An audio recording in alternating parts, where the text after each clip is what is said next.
থেকে যে তেলাওয়াত করেছি এর বাস্তব কিছু কথা বলে আমি আমার কথা শেষ করব ইনশাআল্লাহ। দেখেন প্রিয় হাজরিন, এই যে আয়াত দুইটি তেলাওয়াত করেছি, এই দুইটি আয়াত নাজিলের প্রেক্ষাপট আছে।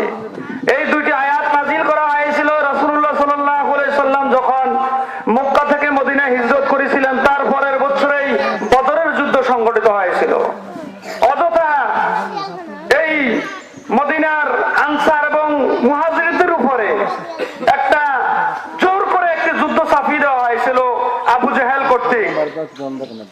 সেই আবু জেহেল কি করলো? আবু জেহেল, উতবা, সাইবা, রবিয়া সহ প্রায় 1000 অস্ত্র শস্ত্রে সজ্জিত, ওই সময়ের আধুনিক অস্ত্রে সজ্জিত তারা 1000 লোক, তারা মদিনা আক্রমণ করার জন্য তারা অগ্রসর হলো। রাসূলুল্লাহ সাল্লাল্লাহু আলাইহি সাল্লাম যখন এই খবর পেলেন মদিনার নতুন মুসলমান, তাদের কাছে কিচ্ছু নাই, অস্ত্র শস্ত্র, ঘোড়া, রসদ কিছুই নাই, কিন্তু আল্লাহ রাসূল সাল্লাল্লাহু আলাইহি সাল্লামের সেই আহ্বানে ঈমানি তাকাযায়, ঈমান দীপ্ত সেই মন নিয়ে 313 জন সাহাবী শপথ করলেন, আমরা মদিনাকে রক্ষা করব। আল্লাহ রাসূল সাল্লাল্লাহু আলাইহি সাল্লামের নেতৃত্বে মদিনাকে আমরা কি করতে দিব না, আমরা অবরোধ করতে দেব না, দখল করতে দেব না মক্কাবাসীদেরকে। তারা মক্কা থেকে এসেছিল। দুই গ্রুপ এসে সেই বদরের প্রান্তরে দুই গ্রুপ তাঁবু টানালো। এদিকে মক্কার আবু জাহেল বাহিনীর কে উজ্জীবিত করেছে বিদ্যায়িত ইবলিস শয়তান।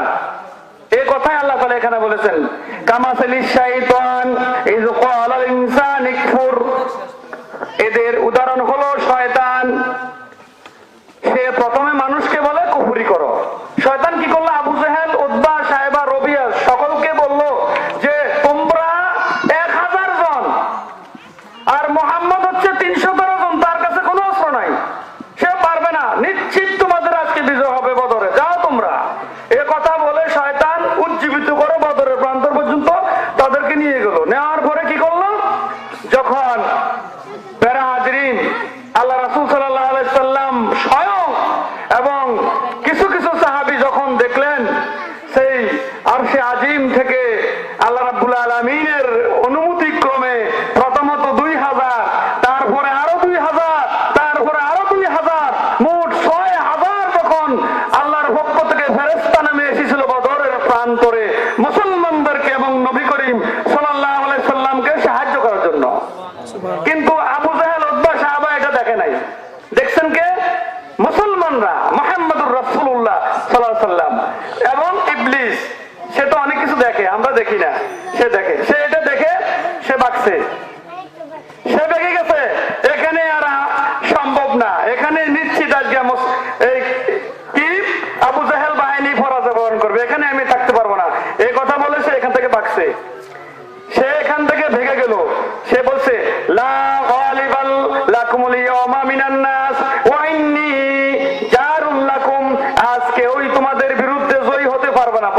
ইবলিস কিন্তু ভাষণ দিছিল প্রথমে, যুদ্ধের প্রথমে ভাষণ দেওয়ার পরে যখন সে দেখলো দুইটি দল মুখোমুখি সংঘর্ষে লিপ্ত হয়ে গেছে, যুদ্ধ শুরু হয়ে গেছে।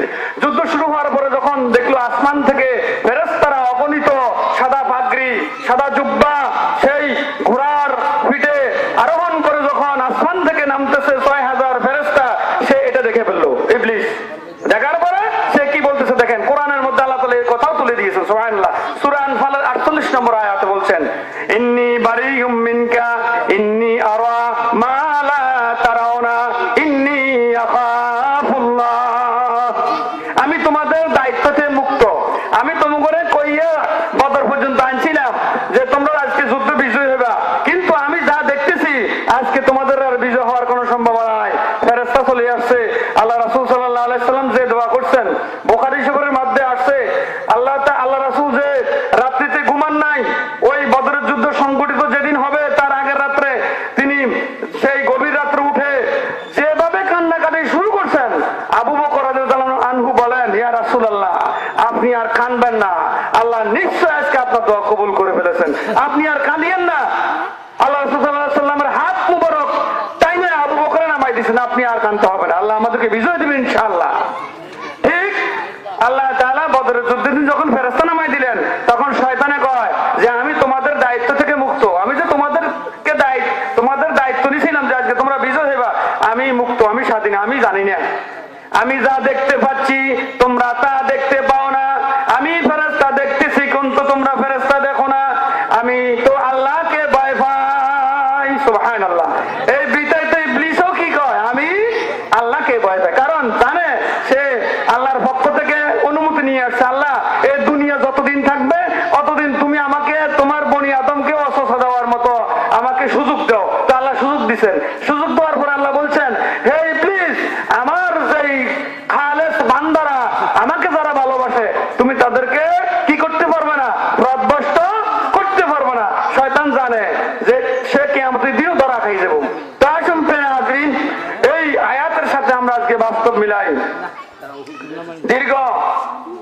সেই 17.5 বছর 18 বছর আমরা এই আল্লাহর প্রিয় বান্দাগুলা, আল্লাহর প্রিয় মানুষগুলা বাংলাদেশে যেই নির্যাতিত নিষ্পেষিত হয়েছিল, যেই গোষ্ঠীর দ্বারা, যেই জালেম শাহীর দ্বারা, এই জালেম শাহী কি এই আজকে যে তার নেতা কর্মীরা বিভিন্ন জায়গায় বিপদে আছে, সেই নেতৃস্থানীয় ব্যক্তিবর্গ কি তাদেরকে রক্ষা করেছে নাকি ফালাই গেছে? বলেন, ফালাই গেছে। কোরআন মিলান, কোরআন দিয়ে কোরআন মিলাবেন।